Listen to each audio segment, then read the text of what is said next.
Bienvenue à tous à notre échange avec la société Smayo, qui est une entreprise pionnière dans le domaine de la chirurgie de la colonne vertébrale. Donc, bonsoir à ces deux dirigeants. Philippe Roussouli, vous êtes le PDG de Smayo. Oui, bonsoir. Et vous, Fabrice Kilfiger, vous êtes le directeur administratif et financier. Oui, bonsoir. Voilà, merci, c'est un plaisir de vous avoir. Alors, votre actualité, c'est votre introduction en bourse qui est proposée jusqu'au 31 mars. L'objectif ce soir sera bien sûr de bien comprendre votre activité, vos expertises, vos projets de développement et aussi de bien comprendre cette introduction en bourse.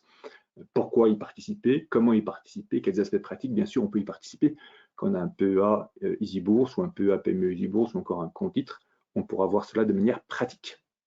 Ce webinaire est interactif. N'hésitez pas à poser vos questions par écrit. Je les vois apparaître et je pourrai les reposer à l'oral à nos deux dirigeants. Voilà. Ceci dit, maintenant, allons dans le vif du sujet. Philippe, Fabrice, dites-nous un petit peu qui est Smayo et qui vous êtes. Merci beaucoup Jean-Baptiste pour cette introduction. Smayo, ça signifie Software Machines and Adaptative Implants in Orthopedics. C'est donc une société, c'est une medtech qui intervient dans le domaine de la chirurgie de la colonne vertébrale. Ce que je vous propose, c'est dans un premier temps de vous faire une présentation générale sur quel est l'ADN de Smayo, comment le projet a été structuré et quelle est sa genèse. Dans un deuxième temps, on pourra décrire de façon précise nos solutions technologiques pour que vous compreniez bien ce que l'on apporte et ce qui rend la société unique. Et puis, Fabrice, dans la troisième partie, prendra la main pour décrire le marché des implants rachidiens. Et finalement, on parlera de l'opération de levée de fonds, donc d'introduction en bourse, et puis de ce que l'on souhaite faire avec les fonds levés, de notre stratégie. Donc, dans un premier temps, déjà, je vais me présenter. Donc, j'ai Philippe Roussouli, j'ai créé la société en 2009. Après une première expérience en conseil en stratégie, puis je suis diplômé d'une école de commerce. Donc Fabrice Kilfiger, j'ai rejoint le projet Smayo en avril 2021, donc avec l'idée avec Philippe d'introduire la société en bourse. Bon, j'ai fait ma carrière dans la finance. J'étais précédemment en fait le directeur financier d'une société qui s'appelle Medicrea, qui était également dans la colonne vertébrale, dont on reparlera un petit peu plus tard tout à l'heure sur la partie marché. Merci beaucoup, Fabrice. Donc, la chirurgie de la colonne vertébrale, c'est un domaine qui concerne environ 1 million de procédures instrumentées par an, c'est-à-dire des procédures qui concernent l'insertion d'implants dans le corps du patient. C'est une chirurgie qui s'adresse à des pathologies liées au vieillissement, des pathologies de déformation, des traumatismes, aussi des tumeurs. Et cette chirurgie, elle donne très souvent de très bons résultats, voire même des résultats très spectaculaires, mais elle souffre d'un taux de complications et d'un taux de réopération qui est très fort. On dit par exemple que pour les chirurgies complexes, c'est-à-dire les chirurgies qui s'étendent sur plus de 5 niveaux, eh bien on a dans la chirurgie de la déformation de l'adulte, on a un cas sur 2 qui nécessite d'être repris. Donc cet état de fait est lié en fait selon nous à 2 causes principales. La première, c'est que les chirurgiens, lorsqu'ils opèrent des colonnes vertébrales, trop souvent ne planifient pas suffisamment la restauration de l'équilibre du patient, c'est-à-dire qu'ils vont induire un réalignement ou peut-être simplement un blocage d'un certain nombre de segments vertébraux dans une position qui n'est pas adéquate pour le patient et qui va générer à plus ou moins long terme un certain nombre de complications qui nécessiteront des réopérations. Donc, quelques logiciels existent de planification sur le marché de la restauration de l'équilibre, mais ils sont aujourd'hui un petit peu trop basiques et ils ne permettent pas de prendre suffisamment en compte les spécificités du patient. La deuxième limitation, c'est que les implants qui existent sur le marché, il y en a beaucoup, sont des implants qui se ressemblent tous, ce qu'on appelle des vis tulipes polyaxiales. Et ces implants sont davantage faits pour bloquer la colonne dans une certaine position que pour réellement la réaligner en fonction de la tige que l'on utilise comme tuteur pour réaliser la fusion vertébrale. Donc aujourd'hui, ce qui est important quand on veut faire une chirurgie du dos, et plus particulièrement ce que l'on appelle une arthrodèse postérieure, qui consiste à mettre des implants dans les pédicules des vertèbres et ensuite à les connecter à 2 tiges en titane cintrées en fonction de la forme que l'on souhaite redonner au rachis, Ce qui est important, c'est de bien planifier sa chirurgie et ensuite de l'exécuter de façon précise. Et c'est ce que Smayo s'efforce de faire, proposer des solutions de planification extrêmement poussées qui s'appuient sur beaucoup de données et ensuite donner des outils pour permettre une exécution précise de ces chirurgies et d'avoir vraiment des résultats les plus appropriés pour chaque type de patient. Donc la proposition de valeur, elle s'articule en 3 points. Un premier point qui se déroule avant la chirurgie, à partir de la radio du patient, on reconstruit la forme de sa colonne et de son bassin en 3 dimensions. On calcule un certain nombre de paramètres. Ces paramètres, on va pouvoir les comparer avec ceux d'une population normale et on utilise un certain nombre d'outils pour simuler les effets de la chirurgie vertébrale sur le réalignement des corps vertébraux. Ce faisant, on restaure au patient une forme qui est la plus adaptée à sa morphologie et on obtient une feuille de route de réalignement. On passe donc en deuxième étape au moment de la chirurgie et on obtient des tiges sur mesure, cintrées en titane, et qui vont respecter cette planification. Et on a un implant qui a pour propriété d'aligner parfaitement la colonne vertébrale sur cette tige qui agit comme un tuteur. Donc une exécution précise du planning. Et enfin, notre métier historique, troisièmement, la gestion de données, qui nous permet de suivre l'évolution radiologique du patient, également le suivi de sa qualité de vie à travers les scores d'auto-questionnaires qu'il est amené à remplir à différents stades. Et puis, on peut segmenter les patients par type de diagnostic, par comorbidité, par âge, par indice de masse corporelle, etc. Et puis, regarder leurs complications pour analyser à la fois le risque et le bénéfice de la chirurgie. Aujourd'hui, l'équipe est constituée d'un management expérimenté.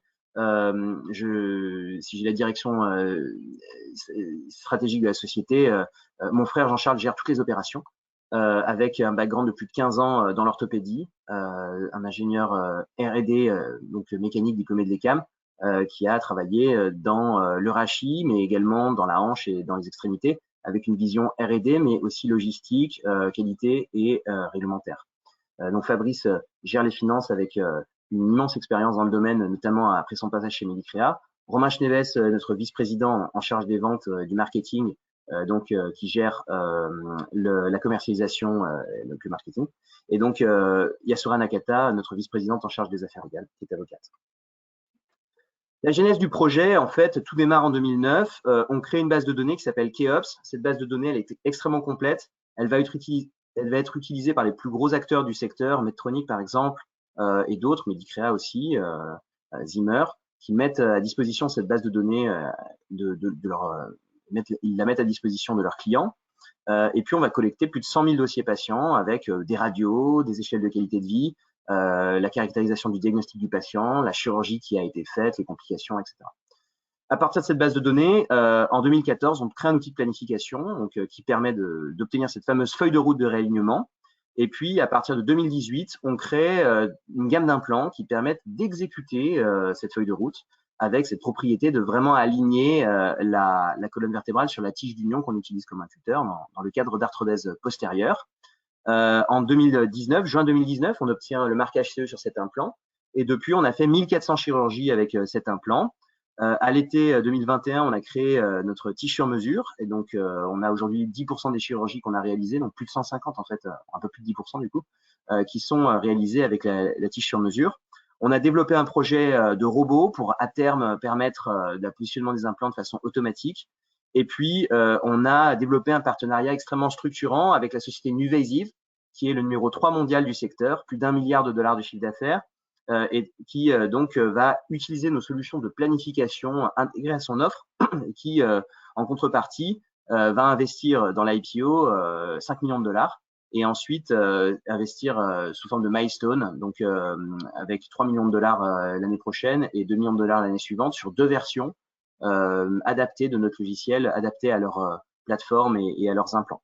Donc, on a aujourd'hui un projet sur lequel on a investi une quinzaine de millions d'euros avec une dynamique de chiffre d'affaires forte puisqu'on a fait 2,1 millions d'euros de chiffre d'affaires en 2021. La monétisation a vraiment commencé avec la sortie de l'implant en juin 2019 et 2,1 millions en 2021 contre 1,2 en 2020, donc une croissance de plus de 75% qui va se poursuivre dans les années qui viennent. Aujourd'hui, la société compte 30 collaborateurs. On a cette très forte base de données sur laquelle on peut s'appuyer pour développer ce que l'on appelle des benchmarks, c'est-à-dire fournir aux chirurgiens des cas comparables aux cas qu'ils sont en train de traiter pour choisir la stratégie opératoire qui a le mieux fonctionné sur le long terme. On a des familles de brevets qui protègent nos implants, nos algorithmes de réalignement et également notre projet de robot. On a aujourd'hui, au moment où on a fait cette slide, il y avait 6 pays commercialement actifs. Aujourd'hui, il y en a 8 en réalité. Et puis, on a cette approche holistique qui est une approche qui comprend à la fois la planification, l'exécution et puis le contrôle du résultat.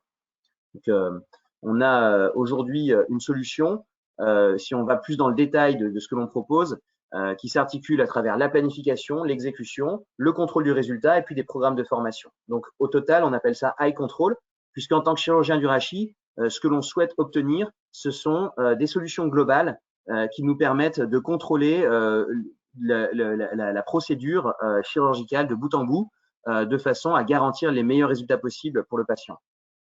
Donc, le premier point, c'est la planification.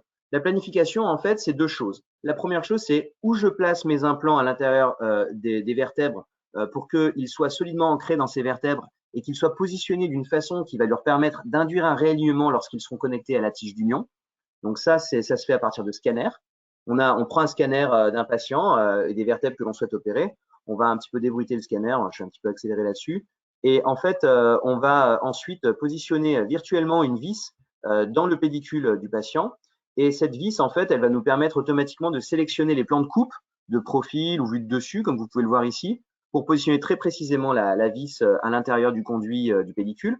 Et puis, dès lors que ces vis sont bien positionnées, on va essayer que les vis, les unes par rapport aux autres, soient positionnées dans la vertèbre de façon symétrique et puis de façon harmonieuse les unes au-dessus des autres. Donc, dès lors qu'on a une vertèbre qu'on va isoler et on va en enregistrer le contour précis tridimensionnel. Et sur certaines zones sur lesquelles on va venir appuyer un instrument, on va enregistrer la topographie de la zone postérieure sur laquelle on va appuyer une pièce en impression 3D qui va nous permettre de créer un guide de perçage. Donc, vous voyez qu'au final, vous avez cette vertèbre en 3D et vous générez un guide de perçage, comme vous voyez ici. En fait, cette pièce va permettre au chirurgien de se positionner sur la vertèbre dans une position unique et de positionner un tube de visée dans la trajectoire du pédicule à viser. Donc, on accélère la visée pédiculaire et on la rend extrêmement précise. Et en combinant ces guides à différents niveaux, on va avoir un positionnement extrêmement harmonieux des vis. Donc ça, c'est pour le positionnement d'un implant, on s'appuie sur les scanners. Pour la radio en elle-même, en fait, vous voyez que vous prenez un patient. Pourquoi on prend une radio? Parce qu'on veut que le patient soit debout. Ça sert à essayer de comprendre quel est l'alignement idéal des vertèbres pour ce patient. Là, vous avez un patient qui a une scoliose, vous le voyez bien dans le plan de face. Et donc, vous allez capturer des repères anatomiques, les têtes fémorales, le sacrum, les différents corps vertébraux de face et de profil. Là, vous calibrez la radio. Et puis, dès lors que vous avez acquis tous ces points, eh bien, vous avez une reconstruction tridimensionnelle. Hop, je remonte ici. Une reconstruction tridimensionnelle de la colonne vertébrale qui s'opère. Et donc, grâce à cette reconstruction tridimensionnelle à partir de 2 radios orthogonales, eh bien, vous allez pouvoir utiliser des outils qui vous permettent de simuler les effets de la chirurgie, restauration d'un plan de face à peu près droit, parce qu'on n'a jamais une face parfaitement droite. Et puis ensuite, on va regarder les compensations au niveau du bassin, on va réaligner les vertèbres de façon à retrouver une forme de dos qui soit adéquate et appropriée pour le patient considéré. Donc, vous voyez qu'au final, on obtient une tige cintrée sur mesure à partir de l'enregistrement de l'alignement des corps vertébraux tel qu'on souhaite l'avoir. Et cette tige, au final, industriellement, on va la cintrer de façon à ce qu'elle corresponde parfaitement à la planification que l'on souhaite mettre en place. Et on va la livrer au chirurgien quelques jours avant la chirurgie. Donc, on a vu ce que c'était que la planification. Maintenant, on a l'exécution de cette chirurgie. D'un côté, on a une tige sur mesure. De l'autre, on a ces fameux guides d'insertion qui viennent reposer sur la vertèbre dans une position unique avec des faces qui sont imprimées en 3D pour complètement s'accoupler à la vertèbre. Et puis ces tubes de visée qui permettent de positionner l'implant de façon très précise. Et en troisième, on a un implant constitué d'une vis avec un pion fileté. La tige va venir se mettre contre chaque pion fileté et on utilise un connecteur et un écrou. L'écrou va venir serrer le connecteur sur la tige et progressivement, on va créer un angle de 90 degrés entre chaque vis et la tige de façon à réaligner la colonne le long de la tige. Vous voyez quelques résultats chirurgicaux de patients qui ont des colonnes très déformées sur le plan de face. Vous réalignez la face, vous harmonisez le profil. Encore un autre exemple ici, un exemple encore plus démonstratif d'un patient qui avait été opéré avec un dispositif non bloquant, donc ce qu'on appelle le dispositif dynamique, et puis, dispositif souple. Et donc, vous avez ici une grande arthrodèse qui a été réalisée avec donc la restauration de l'équilibre sur le plan de face et puis d'un profil parfaitement harmonieux. En combien de temps ça? En combien de temps c'est entre les deux?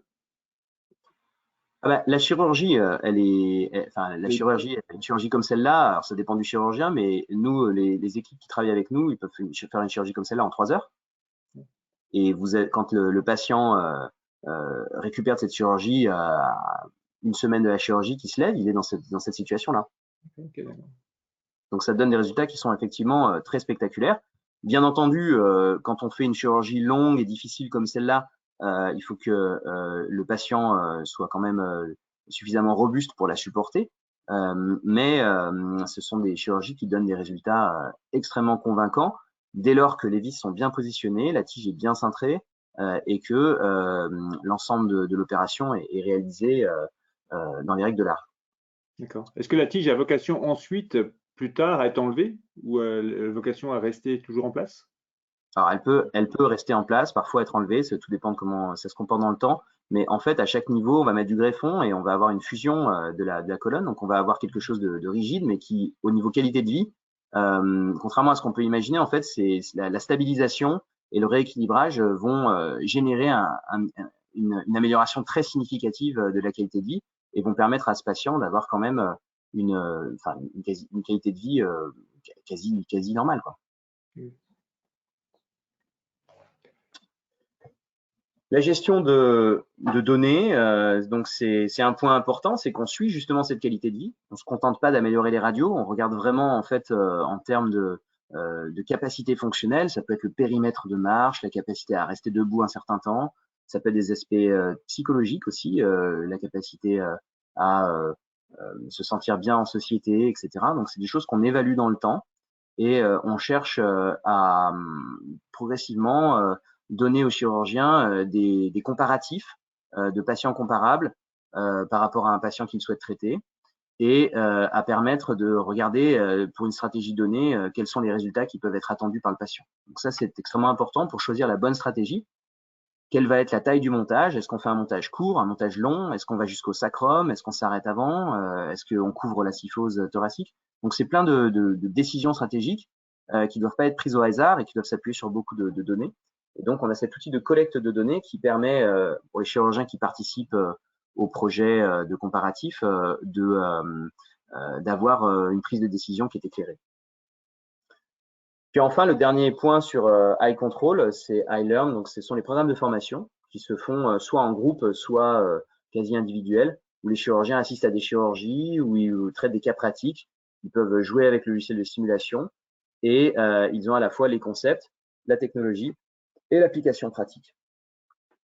Enfin, la propriété intellectuelle. On a 3 familles de brevets.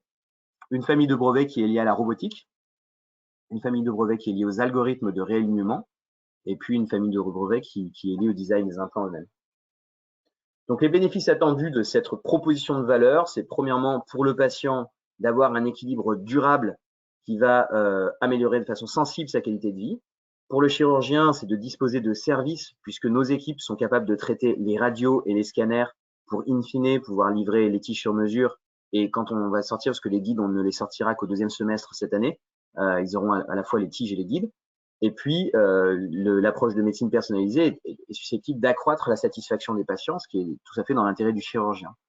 Pour l'hôpital et la clinique, on a l'optimisation des inventaires grâce à des chirurgies mieux planifiées.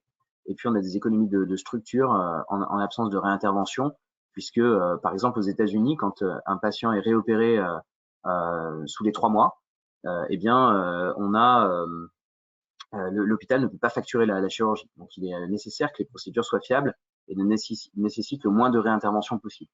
Et enfin, pour le système de santé, la durabilité du résultat clinique, puis toutes les économies qui sont liées au retour rapide à la vie active pour les patients qui ne sont pas trop âgés. Ce sont autant d'éléments qui sont des vecteurs d'adoption et qui vont permettre à la société dans le temps, accroître son avantage concurrentiel et prendre sa place sur le marché. Je vais maintenant laisser la parole à Fabrice qui va décrire le marché des implants rachidiens, ses dynamiques et les grandes tendances. Puis ensuite, on discutera de l'opération d'IPO en elle-même. Oui, merci Philippe. Donc le marché sur lequel la société en fait intervient, c'est un marché évalué à 10 milliards de dollars hors effet Covid, on va dire, puisque en fait le marché a été assez perturbé sur les 2 dernières années. Il y a eu beaucoup de chirurgies de par le monde qui ont été repoussées, décalées. Mais donc dans un environnement stable, on est environ à 10 milliards de dollars. Et sur ce marché, en fait, le standard qu'a expliqué Philippe, pardon, que l'arthrodèse en fait postérieure, c'est la norme en fait de traitement. Et donc, ça permet de réaliser en fait 3 choses. Ça permet de traiter des pathologies dites dégénératives qui sont en fait que sur quelques niveaux, donc plutôt simples, des pathologies beaucoup plus complexes qui sont sur beaucoup plus de niveaux, qui touchent à la fois l'adulte et qui peuvent toucher également les enfants, les adolescents, et notamment en fait tout ce qui est scoliose. Et puis troisième point, les fractures, donc des vertèbres qui sont liées à des accidents, des traumatologies, donc de la vie courante, accident de la route, accident de sport. Donc un tiers de ce marché, il est représenté par la vente en fait de tiges, de vis, de crochets, de connecteurs. Alors ce marché a plusieurs caractéristiques. La caractéristique essentielle, c'est qu'il est concentré pour une large partie aux États-Unis, puisque en valeur, les États-Unis représentent 70% du marché. Derrière, on trouve l'Europe, mais qui est en fait en pourcentage, toujours en valeur, très éloigné. En volume, c'est un peu différent. Il y a 1 million de chirurgies instrumentées par an. Alors, chirurgie instrumentée, ça veut dire une chirurgie où le chirurgien en fait pose des implants dans le corps du patient, sachant qu'il y a également différentes façons de traiter en fait des symptômes de mal de dos quand ceux-ci ne sont pas très importants. Donc, sur ces 1 million d'opérations, aux États-Unis, il y en a un peu plus de 300 000, mais en valeur, le marché concentre 70% en fait du chiffre d'affaires qui est généré. Donc, marché très fortement concentré aux États-Unis et dominé par des sociétés américaines. Donc, si on prenait la liste des sociétés dans l'ordre qui sont présentes sur ce marché en termes de chiffre d'affaires, je pense que les 10 ou les 15 premières qu'on trouverait sont toutes américaines. En tout cas, les 6 premières d'entre elles, à elles seules, représentent 85% de ce marché. Donc, le numéro 1 mondial sur notre secteur d'activité, c'est le groupe Medtronic, qui n'est pas uniquement un acteur de la colonne vertébrale, qui est présent dans d'autres secteurs de la santé, notamment le cardiaque. Donc, Medtronic fait plus de 2 milliards de dollars de chiffre d'affaires. Le numéro 2, c'est le groupe Johnson & Johnson, c'est pareil, qui est présent en fait sur beaucoup de segments de la santé, qui fait plus de 1 milliard sur la colonne vertébrale. Puis en troisième position, on trouve donc notre partenaire, la société NuVasive, qui est en Californie, qui est le premier en fait pure player de la colonne vertébrale. Alors c'est une société qui est assez jeune parce qu'elle a commencé en l'an 2000, donc ça fait une vingtaine d'années qu'elle existe sur ce marché. Elle s'est très fortement développée et notamment elle est connue pour avoir développé en fait des technologies particulières pour traiter les problèmes dans les lombaires. Dernière caractéristique de ce marché, c'est en fait l'hétérogénéité des prix. Donc, et à ce titre, on peut citer 2 exemples donc, assez extrêmes. Donc, la France, qui est un marché où les prix sont réglementés, fixés par la sécurité sociale avec un tarif LPPR à respecter, les prix en fait sont très bas. C'est un marché qui valorise très faiblement l'innovation. Des implants qui ont été conçus il y a 25 ans, ils sont remboursés exactement au même prix que des implants qui ont été conçus il y a 6 mois. Et entre-temps, évidemment que les technologies ont évolué. Aux États-Unis, c'est radicalement différent. C'est un marché qui valorise fortement l'innovation avec des prix importants. Donc, pour exister sur ce marché, il faut être présent d'une manière ou d'une autre aux États-Unis.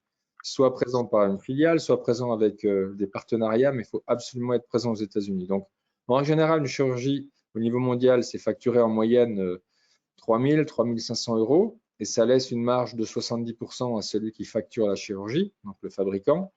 Aux États-Unis, il y a une échelle qui est très différente. Une chirurgie simple, elle est facturée un peu plus de 7 000 $. Donc, une chirurgie complexe, donc une scoliose, elle peut atteindre 30 000 $, en moyenne 25 000 $. Donc voilà pour les caractéristiques du marché. Donc ce marché qui était focalisé avant sur toute la partie implant, en fait, il est en train d'évoluer et il évolue parce qu'il est en fait tiré par le besoin d'une solution plus globale à offrir à ses acteurs. Donc une solution plus globale, c'est quoi? C'est une solution qui part de ce qui se passe avant l'opération à ce qui se passe après l'opération. Donc, on estime que jusqu'en 2025, il va croître de 5% par an. Et donc, aujourd'hui, pour être présent sur ce marché, il faut offrir donc des moyens de planification aux chirurgiens. Donc, c'est ce qui a été vu tout à l'heure. Donc, comment restaurer en fait l'équilibre sagittal de la colonne ou positionner parfaitement les vis. Ensuite, on fabrique en fait les implants que le chirurgien va poser. Donc, de plus en plus, ces implants, ils sont faits sur mesure pour le patient, ils sont spécifiques au patient.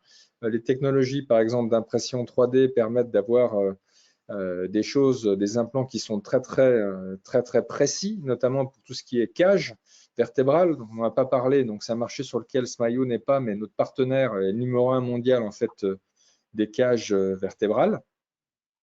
Donc, de plus en plus développé, conçu, fabriqué pour le patient. Et ensuite, durant la chirurgie, on assiste le chirurgien avec différents moyens. On lui permet en fait d'éventuellement de changer sa stratégie opératoire au cœur même de la chirurgie. Elle a des moyens en fait de navigation, de savoir où il en est, d'imagerie et puis des solutions également de robotisées qui permettent de guider en fait son geste durant l'opération.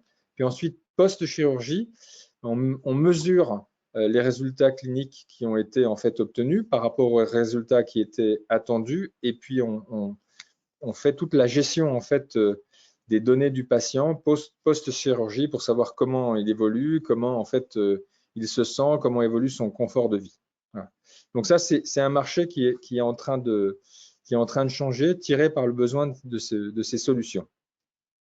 Donc si on va sur la slide d'après, et on voit que en fait les transactions qui sont réalisées sur ce marché, qui sont très nombreuses, hein, c'est un marché qui est très actif en rachat d'entreprise, en opération de M&A. Donc là, bon, on a donné les dernières sur les 3 dernières années, donc il y en a eu quelques-unes, mais si on positionnait en fait celles des années précédentes, il y en aurait beaucoup plus. Il y a d'ailleurs eu pas mal de sociétés qui ont concerné en fait des acteurs français. Donc le numéro 1 mondial Medtronic à la base, en fait, il s'est développé en rachetant une société française qui s'appelait Sofamor Danek. Il y a eu des transactions, Zimmer a racheté une société qui s'appelle LDR, Vexim donc, a été racheté par Stryker, et puis plus récemment, donc, Medicrea a été racheté par le groupe Medtronic. Donc ça a été un peu une inflexion parce que c'est une société qui a développé en fait une approche un peu différente, une solution logicielle qui a été rachetée donc, par un très gros acteur. On a eu 2 transactions qui ont suivi. La société EOS Imaging, une société également cotée en France, qui a été rachetée par Alphatec, qui est un acteur 100% de la colonne vertébrale. Et puis récemment, une société qui est canadienne, qui s'appelle 7 Days Surgical, qui fait un système de navigation guidée, a été racheté par C-Spine, qui est un autre acteur de la colonne vertébrale. Donc, en gros, les sociétés innovantes, souvent françaises, elles font tout le travail d'innovation technologique parce qu'elles sont agiles, parce qu'elles tentent des choses. Et puis, quand il s'agit de développer sur le marché américain, c'est compliqué, c'est très coûteux. Donc, souvent, les grosses sociétés sont à l'affût. Quand elles jugent que les technologies sont matures, elles proposent de racheter ces sociétés. Puis ensuite, avec les moyens colossaux marketing et commerciaux dont elles disposent, elles poussent en fait ces technologies, principalement sur le marché américain. Donc, si on va dans la slide suivante, donc le positionnement de la société Smayo, il est assez unique.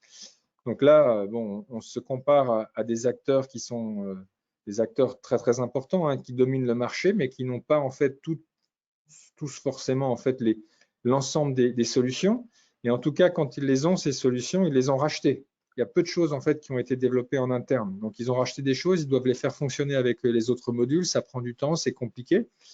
Avec une très grosse différence par rapport à Smayo, c'est que les briques, les modules, ils ont été conçus en fait pour fonctionner dès le départ ensemble, en harmonie, grâce à une approche globale. Donc, c'est un avantage en fait concurrentiel non négligeable par rapport aux autres sociétés.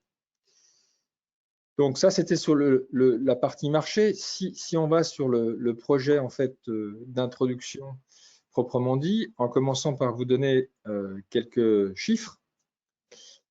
Donc vous avez là sur cette slide les chiffres en fait des derniers exercices clôturés et audités. Donc 2019 pour l'année complète, 2020 pour l'année complète, l'année 2021 uniquement le premier semestre.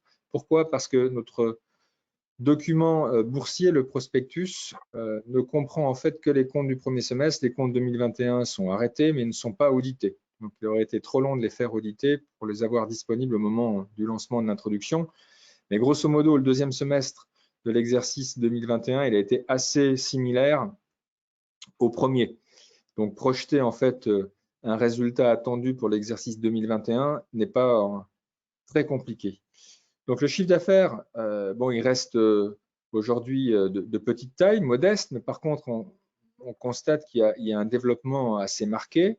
Donc avant 2019, le chiffre d'affaires de la société, c'était surtout donc des abonnements à sa base de données Keops. Depuis 2019, c'est de la facturation en fait d'implants. Donc on a obtenu la première homologation pour vendre sur le marché européen, le marquage CE. En 2019, on a obtenu les homologations FDA. Malheureusement, 2019, 2020, 2021, 2020 surtout et 2021, période de Covid, la société pas présente à l'étranger avec des filiales, donc pas possibilité de voyager, notamment aux États-Unis, en Angleterre. Donc ça a eu quand même un impact assez important sur le développement du chiffre d'affaires, qui a augmenté de 70% entre donc 2020 et 2021 et qui continue à augmenter sur le premier trimestre de 2022. On a une hausse significative du chiffre d'affaires par rapport au même trimestre de 2021. Les marges que génère la société aujourd'hui, si on regarde par rapport à la concurrence, on se dit que bon, elles sont plutôt en dessous.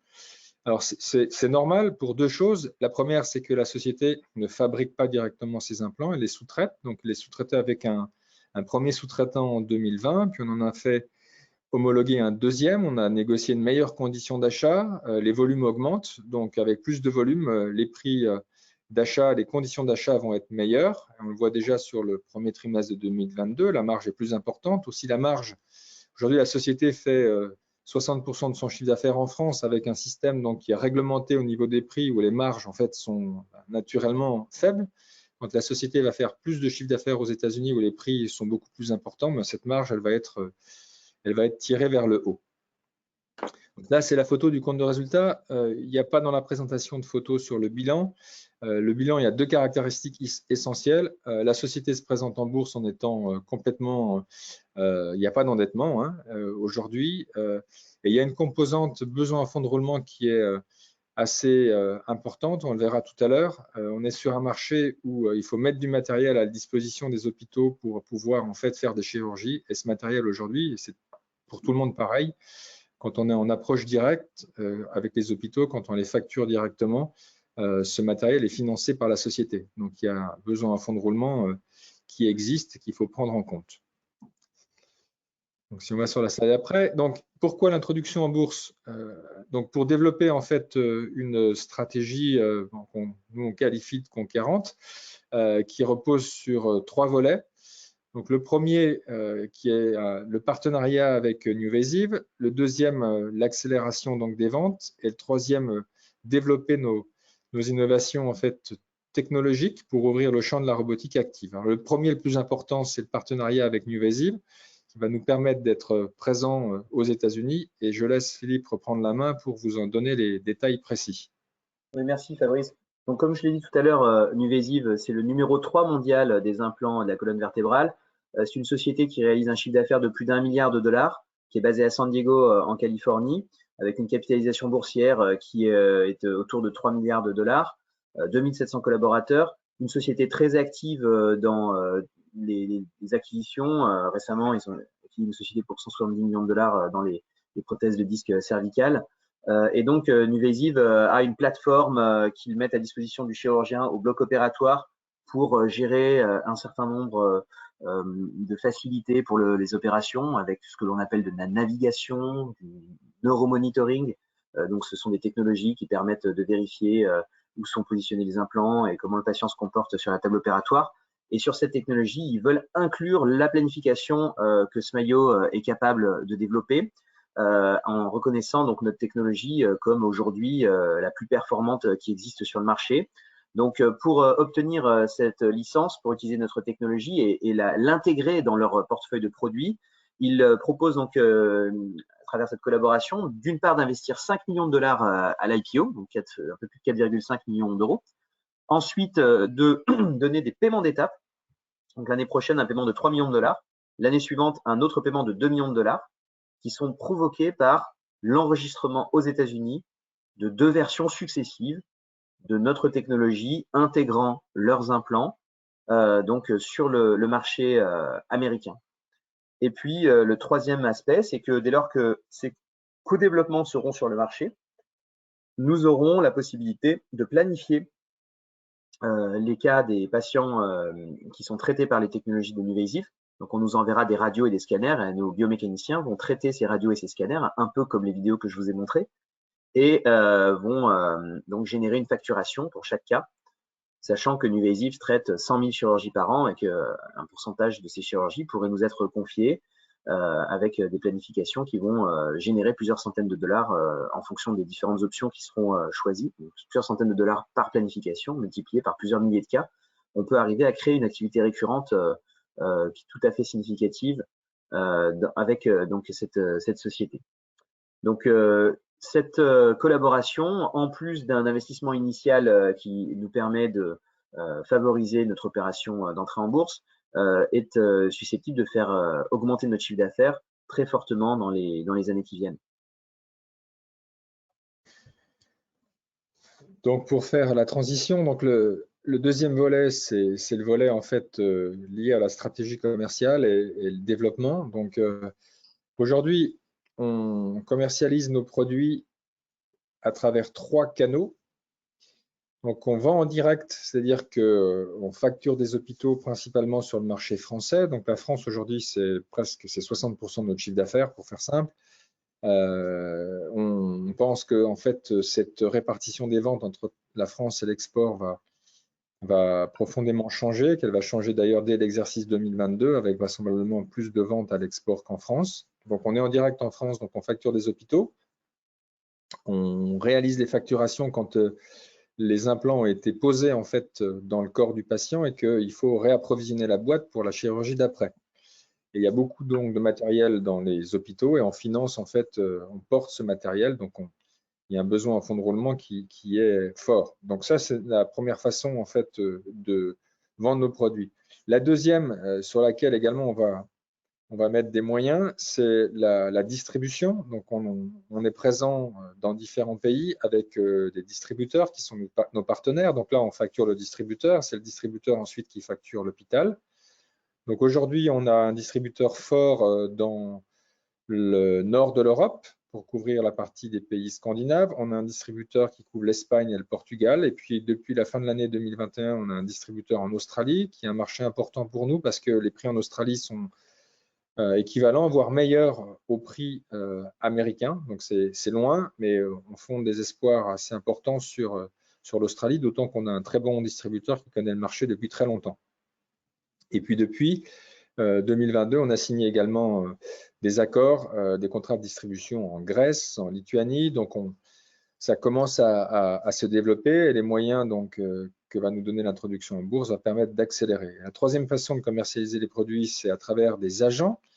Donc, ça nous permet d'éviter de mettre en place en fait des structures commerciales, des filiales dans certains pays importants. Donc aujourd'hui, on a des agents pour le Benelux, pour l'Angleterre, et puis c'est la façon également qu'on va utiliser pour se développer aux États-Unis. Donc aux États-Unis, on a d'autres partenariats avec NuVasive, donc qui touche toute la partie liée au software, mais on est libre et indépendant pour continuer en fait à pousser nos ventes, nos ventes d'implants. Donc notre stratégie, c'est de faire ça auprès d'un nombre relativement limité de chirurgiens, de ne pas se disperser, une dizaine, une quinzaine de chirurgiens maximum, qui sont des leaders d'opinion, et le faire à travers non pas une structure présente localement, mais un système où on a quelqu'un qui s'assure de la logistique. Donc on a contracté déjà avec une société, on a commencé à faire des chirurgies aux États-Unis. Donc, elle nous assure la logistique en fait de matériel, d'approvisionnement et de facturation des hôpitaux. Et puis, on a également des agents commerciaux qui connaissent très bien le marché, qu'on rémunère en fait sous forme de commission. Donc, c'est la façon dont on va fonctionner pour booster ses ventes et puis j'espère connaître une accélération en fait significative dès l'exercice 2022. Donc ça, c'est le deuxième pilier. Et le troisième pilier qui est sur la slide d'après, donc c'est la partie donc développement des technologies pour ouvrir en fait le marché de la robotique active, dont Philippe va vous dire également quelques mots. En fait, je voudrais vous illustrer ce que peut être la robotique active à travers cette petite vidéo. Vous avez un patient qui est couché sur la table opératoire. On va scanner sa colonne et puis on a un robot dont on va également scanner la position d'un tracker. Et vous voyez que le robot, à un moment donné, par rapport à la planification que j'ai évoquée tout à l'heure, où à partir des images scanner, on introduisait virtuellement la position des vis, bah, le robot, lui, va connaître le point d'entrée dans l'espace par rapport au tracker. Le robot va d'abord venir forer chaque pellicule et puis après avoir foré chaque pellicule, il sera capable de positionner les implants dans chaque pellicule. Donc vous accélérez la chirurgie de façon colossale, vous la rendez extrêmement sûre et vous obtenez au final des résultats qui sont parfaitement maîtrisés. Aujourd'hui, les robots qui existent, ça c'est un prototype, hein, donc il n'est pas sur le marché. Les robots qui existent aujourd'hui sont des robots passifs. Ils vont positionner un guide à distance du patient et le chirurgien opère à travers ce guide. Donc, en fait, au lieu de faire un geste à main levée, il fait le geste contraint par le guide. Et donc, ça lui permet d'avoir une précision un petit peu accrue, mais avec un temps de mise en place qui est très important. Et vu qu'il faut que le robot se positionne, que le chirurgien opère à travers le guide, qu'il vérifie sur l'écran qu'il est bien au bon niveau de profondeur, là, le robot, il gère tout ça de façon automatique. La difficulté quand vous lancez ce type d'opération, c'est que vous avez besoin que votre robot actif soit extrêmement précis et votre colonne vertébrale, elle induit un certain nombre de micro-mouvements qui sont liés, par exemple, à la respiration du patient. Donc, comme je vous l'ai montré tout à l'heure, on est capable, à partir d'un scanner d'une vertèbre donnée, d'imprimer en 3D une pièce qui vient s'accoupler à la vertèbre dans une position unique, puisque sa géométrie est faite en négatif de la forme de la vertèbre. Eh bien, si à court terme, c'est-à-dire au deuxième semestre de 2022, on va être capable de proposer aux chirurgiens ces pièces, des guides qui sont dans la trajectoire du pellicule à percer, on peut remplacer ces guides par des cibles. Et donc, une pièce que l'on viendra positionner en l'accouplant à la vertèbre pourra positionner une cible dans une position solidaire de la vertèbre et dont on connaîtra très précisément la localisation par rapport au reste des éléments anatomiques de la vertèbre.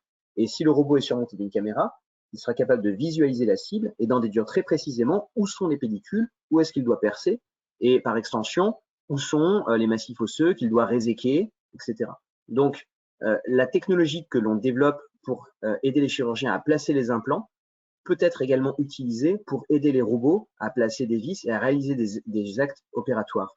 Donc, dans cette levée de fonds, un des volets de cette levée de fonds va être à court terme de mettre sur le marché ces guides pour les chirurgiens, pour la main du chirurgien, mais à moyen terme, de développer un kit pour permettre à n'importe quel robot passif existant sur le marché d'acquérir le niveau de précision nécessaire pour devenir actif. Donc, on envisagera à ce moment-là des partenariats industriels avec des fabricants. Il y en a qui ont des plateformes ouvertes pour développer un robot actif qui pourra nous aider à positionner mieux les implants et créer vraiment une activité robotique qui va être très largement diffusée dans la mesure où la technologie va très sensiblement améliorer les résultats opératoires et la rapidité d'exécution des chirurgiens.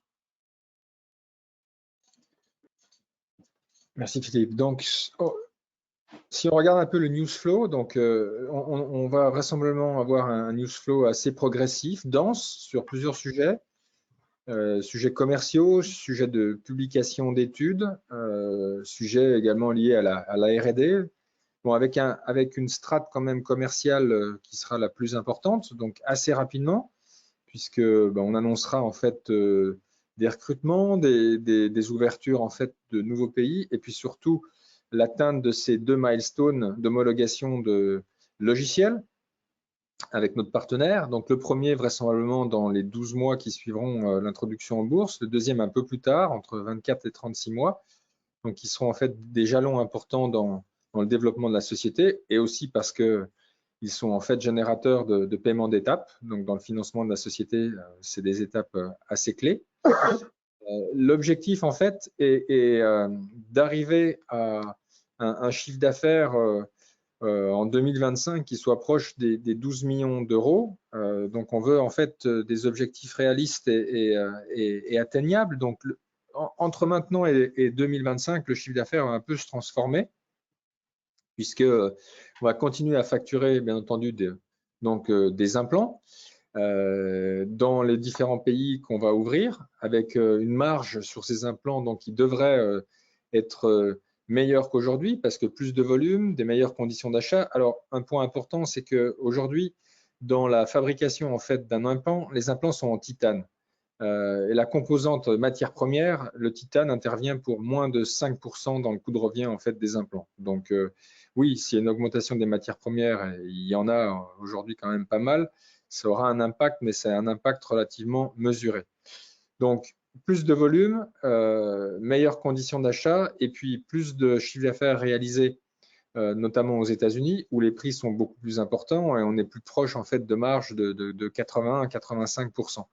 Donc ça, c'est sur les implants. Et puis la deuxième composante du chiffre d'affaires, ça sera la facturation en fait de notre service d'analyse des radios en coopération avec nos partenaires, qui là également devrait générer en fait une marge également importante. Donc objectif d'une douzaine de millions d'euros de chiffre d'affaires en 2025, avec une maîtrise des coûts. Donc pas d'installation de filiales aux États-Unis avant cette date, avant d'être parvenu en fait à matérialiser ces chiffres, et avec probablement également une atteinte de la rentabilité sur la base de ces chiffres. Donc, pour résumer, donc aujourd'hui, l'introduction en bourse donc, pour financer notre développement et la volumétrie, c'est on cherche à lever environ 9 millions d'euros. Donc, on est éligible en fait PEA, PME, on est éligible à la réduction d'impôts, on a le label en fait Société innovante de BPI pour les investissements que font les FCPI, et on est également éligible au réinvestissement économique dans le cadre du régime d'apport-cession. Donc, de ces 9 millions, 3,5 millions vont être consacrés au partenariat industriel donc avec Nuvasive pour co-développer donc les logiciels, obtenir toute la validation et l'homologation aux US, et puis renforcer en fait notre équipe d'analyse et de proposition en fait de stratégie chirurgicale.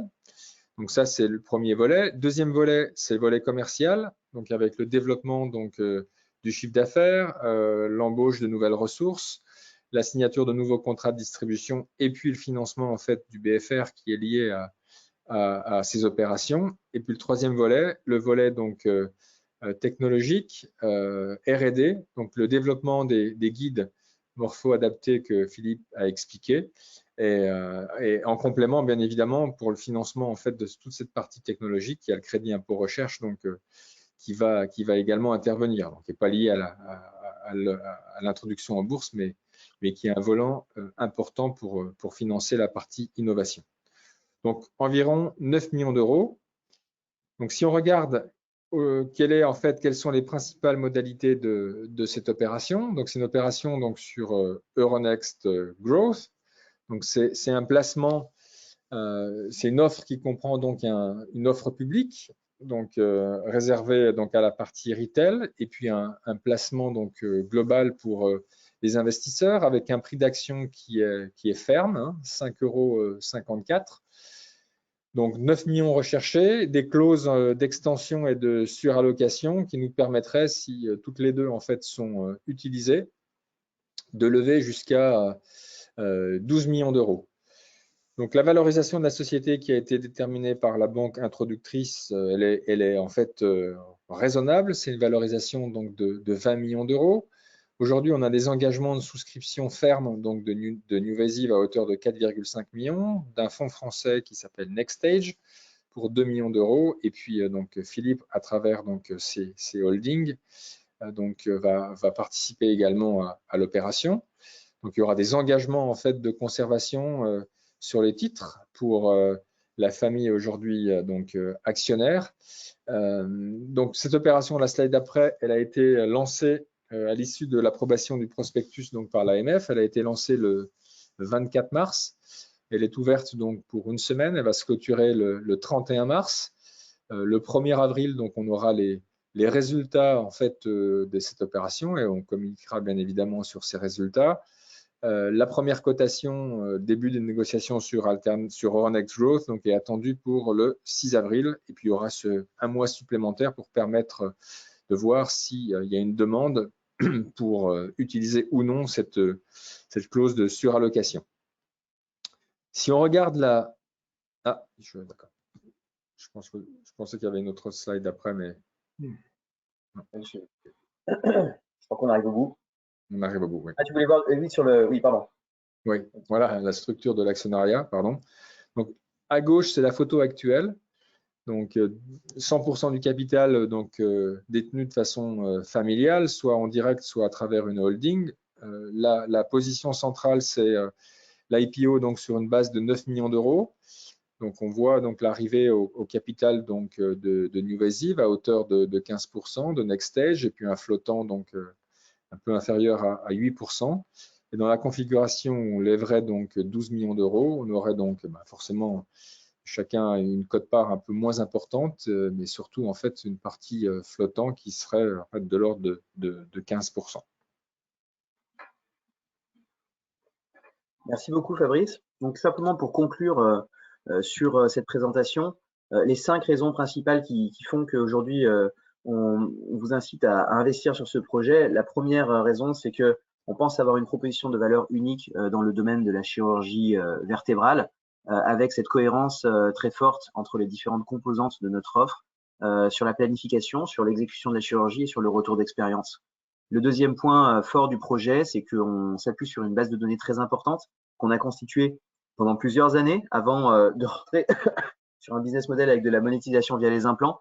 On a été concepteur de cette base de données qu'on a diffusée de façon très large et qui permet aujourd'hui d'avoir un recul de plusieurs années sur des chirurgies rachidiennes avec tout type de morphologie, tout type de pathologie, tout type de traitement et qui nous permet de trouver pour n'importe quel patient des cas comparables et de regarder comment ces cas ont évolué dans le temps et de conseiller le chirurgien sur la meilleure stratégie à suivre pour obtenir les meilleurs résultats possibles. Le troisième point, c'est qu'on a développé des outils chirurgicaux qui permettent une exécution précise du plan, avec notamment cette technique de tige sur mesure d'une part, et d'autre part, cette technique de guide en impression 3D. Finalement, c'est ni l'impression de la tige, ni le cintrage, ni l'impression des guides, ni le cintrage des tiges qui constituent vraiment l'avantage technologique. Ce sont les logiciels qui permettent en amont de déterminer la géométrie des pièces en fonction d'une analyse clinique très fine de la forme des vertèbres, également du réalignement que l'on souhaite induire pour chaque type de dos. Quatrièmement, le projet long terme de robotique, qui pour l'instant est un projet pilote qui concerne un module qui permettra à des robots de devenir actifs. C'est une technologie qui est extrêmement prometteuse et qui probablement s'inscrira dans les tendances lourdes des années à venir d'automatisation progressive des chirurgies et la chirurgie vertébrale ne fera pas exception à la règle. Et le dernier point, c'est la vision long terme commune qu'on partage avec des leaders comme Nuvasive sur la nécessité d'avoir ces chirurgies qui s'appuient sur des preuves, des faits et des données et qui sont dans leur exécution beaucoup plus précises que ce qui s'est fait aujourd'hui et avec ce retour d'expérience permanent qui permet d'enclencher un cercle vertueux. C'est cette vision-là qu'on cherche à porter, qui s'inscrit dans le sens de l'histoire, qu'on a considérablement anticipé et qui font qu'on espère s'inscrire dans la lignée de grandes réussites des medtech françaises dans notre domaine. On peut citer, comme Fabrice l'a fait, LDR, il y a très longtemps, Sofia Mordanec, et puis Vexim ou Medicrea. Donc, on espère pouvoir perpétuer cette tradition d'excellence des medtech françaises. Voilà, je vous remercie beaucoup et puis on est tout à fait enclin à répondre à toutes vos questions. Effectivement, il y a quelques questions. Alors, les premières thématiques de questions, c'était par rapport au rachat. Est-ce que vous avez déjà échangé avec Nuvasive ou avec d'autres acteurs américains sur l'opportunité d'un rachat ou est-ce que c'est une de vos intentions d'être un jour acheté? Notre société, en fait, elle a toujours fait l'objet de disons, d'attention de la part d'acteurs qui soient français ou d'acteurs américains. Ça a toujours fait partie de notre, disons, de la vie de la société. Et nous, on a une vision de notre projet qui nécessite d'avoir quand même de l'indépendance. Donc aujourd'hui, notre priorité, c'est de réaliser notre projet dans l'intérêt des patients. Et on pense que c'est aussi ce qui sera le plus vecteur de création de valeur. Donc aujourd'hui, avec Nuvasive, on est tout à fait sur la même longueur d'onde. Les deux sociétés sont parfaitement indépendantes. On a une collaboration qui a énormément de sens sur le plan industriel et commercial. Et donc, pour le moment, on ne parle pas de rachat. Après, il est évident que ce soit Nuvasive, donc dans la configuration où on va délivrer des co-développements, on va travailler avec eux, avec leurs clients, etc. Que ce soit peut-être plus tard une autre société. On sait qu'on aura des propositions. Si on travaille dans le sens où on a déjà commencé à travailler, on aura des propositions et on les examinera quand elles viendront. Mais pour le moment, ça n'est pas notre optique à court terme. Notre optique à court terme, c'est de réaliser le projet et de démontrer cliniquement le bénéfice pour les patients. D'accord. D'autres questions sur les perspectives pour éventuellement étendre votre technologie à d'autres pathologies, donc les genoux, bassins ou autre chose. Est-ce que c'est une chose qui peut être envisageable? Dans le passé, on a développé au niveau de la gestion de bases de données, on a développé des applications dans la hanche et dans le genou, notamment à la Pitié-Salpêtrière. Ils utilisent notre module Keops pour la hanche. Bon, c'est un des seuls en France parce qu'en fait, on n'a pas cherché à le pousser dans le sens où on a tellement de travail sur le rachis qu'on cherche à ne pas disperser nos moyens. Mais il est évident qu'il y a beaucoup de nos technologies qui pourraient s'appliquer à d'autres pans de l'orthopédie. Pour autant, il faut rester très humble. Déjà, être performant, pénétrer le marché. Aujourd'hui, on a démontré sur le plan technologique ce qu'on savait faire. Maintenant, il faut le démontrer sur le plan commercial. Fabrice l'a dit, on est à 2,1 millions d'euros de chiffre d'affaires. On veut passer à 12 millions dans les 4 ans qui viennent. Il faut concentrer nos efforts sur le marché du rachis, qui est un marché sur lequel on connaît beaucoup de monde, on est connu aussi, et dans lequel on peut arriver à progresser fortement et rapidement. Après, à terme, à horizon 10 ans, les choses que l'on développe sur le rachis, notamment au niveau de la robotique et de la capacité à reconnaître des éléments anatomiques pour aller y effectuer un certain nombre de gestes, ce sont des technologies qui sont des modules technologiques qui sont mutualisables sur d'autres pathologies de façon certaine, mais qui demanderont des investissements conséquents et aujourd'hui, ça n'est pas du tout à l'ordre du jour. D'accord. J'avais une question sur le fait de pouvoir négocier ou acheter votre action avec un PEA. Oui, tout à l'heure, on voyait PEA, PME, mais avec un PEA, oui, vous pouvez très bien négocier, participer à cette introduction en bourse avec un PEA, ou même d'ailleurs aussi avec un compte titre, et bien sûr aussi avec un PEA, PME. Et sachez que quand vous le faites sur EasyBourse, il n'y a pas de frais associés à l'acquisition de ces titres. Après, il y avait une question sur quel est l'avis d'EasyBourse. Dans EasyBourse, on ne fait pas de conseils, donc je ne vais pas m'avancer trop sur cette question. Il y avait des questions qui faisaient référence à Implanet, SpinGuard, Safe Orthopedics, sur leur parcours boursier, sur leur positionnement par rapport à vous. Est-ce que vous avez quelques mots à dire sur ces sociétés-là? En fait, c'est vrai que dans ce qu'on fait, il y a des exemples de grands succès, on les a cités, hein, Sofamor Danec il y a 20 ans, il y a eu LDR qui a été racheté pour 1 milliard, il y a eu Medicrea, il y a eu Vexim, et puis il y a des parcours boursiers qui sont un petit peu plus compliqués, et donc vous les avez cités. Donc SpineGuard, ça va un peu mieux récemment, mais Safe Orthopedics et Implanet ont eu des parcours qui étaient un peu plus compliqués. Après, c'est des sociétés qui après je veux pas en fait si vous voulez critiquer ou enfin parce que je pense que chaque histoire est différente et voilà, nous les atouts qu'on a de façon évidente et objective, premièrement aujourd'hui on a un partenariat avec le numéro 3 mondial. Je pense pas que ces sociétés puissent se prévaloir de ce type de partenariat, donc c'est déjà un point qui est objectif et qui amène la société dans une trajectoire qui sera forcément une trajectoire positive. Le deuxième point, c'est que on a un avantage compétitif qui a été construit patiemment pendant des années, qui est l'avantage de notre base de données avec un certain nombre de cas patients et d'analyses très long terme. C'est quelque chose que beaucoup de sociétés recherchent. et que nous, on a su développer pendant plusieurs années. Donc ça, ce sont des actifs qui sont uniques et qui font qu'il y a une valeur intrinsèque dans la société. Après, les éléments qui sont difficilement prévisibles, c'est votre capacité d'exécution commerciale, c'est-à-dire comment vous faites pour passer de 2 à 12 millions, ensuite de 12 à 60 millions, et puis ensuite de 60 millions à 200 millions, ou à 100 millions, si je prends le cas d'LDR par exemple. Donc, c'est cette progression-là qui est quelque chose de relativement aléatoire dans notre domaine, puisqu'il y a beaucoup de freins pour se développer massivement, et notamment sur le marché américain. Et c'est pour cette raison que nous, on privilégie un partenariat plutôt que de dépenser massivement de l'argent pour créer une filiale aux US et aller comme ça, à partir de rien, essayer de convaincre, quand bien même la technologie est unique, essayer de convaincre des gens qui sont déjà sous contrat avec d'autres sociétés, etc. Donc pour nous, ce qui est très important, c'est ce partenariat avec Nuvasive qui nous amène dans une trajectoire qui est relativement prévisible d'augmentation du chiffre d'affaires, qui va nous permettre aussi d'asseoir notre image de marque, de diffuser notre technologie auprès de gens bien ciblés, avec une utilisation du cash qui va être parcimonieuse, et de façon à démontrer la pertinence technologique, la capacité d'exécution pour franchir des étapes progressivement et créer de la valeur pour les actionnaires.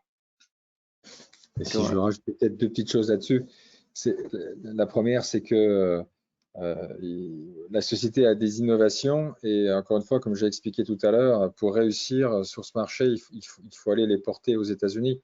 Donc, c'est complexe, hein, le marché américain, mais vous ne réussissez pas dans la colonne vertébrale si vous n'êtes pas présent aux États-Unis.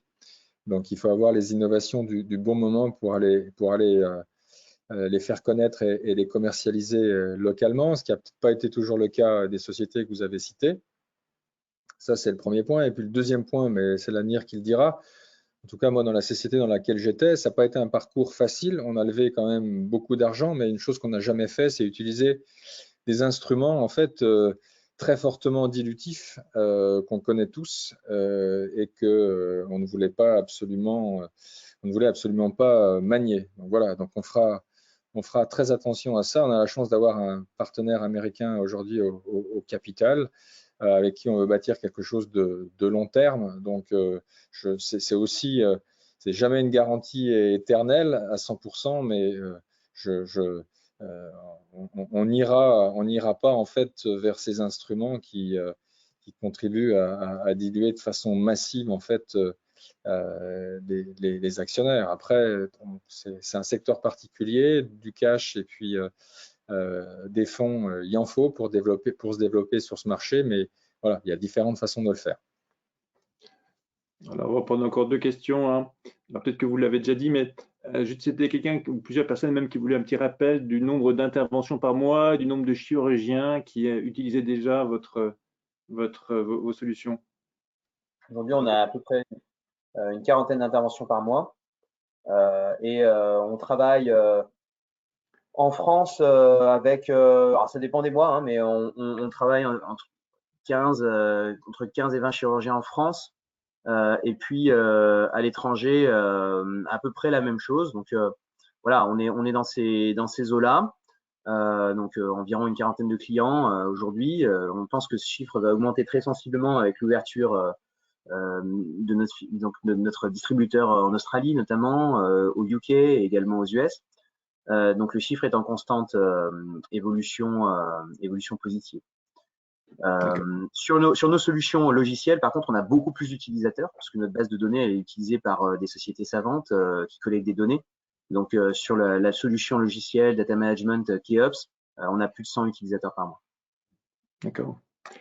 Merci. Et aussi des questions qui sont revenues aussi sur les références scientifiques ou vos communications, ou vos publications dans le domaine. Alors, donc, vous pouvez, sur PubMed, vous pouvez retrouver, si vous tapez le nom de Roussouli, parce qu'en fait, l'essentiel des publications ont été faites par mon père, hein, qui est un petit peu le père de tout ce qui concerne l'équipe sagittale. Donc, il a publié un livre qui s'appelle Sagittal Balance of the Spine, qui est publié aux éditions Springer, qui est un ouvrage qui traite de façon globale de l'ensemble des concepts d'équilibre sagittal du rachis et de toutes les stratégies de restauration de cet équilibre.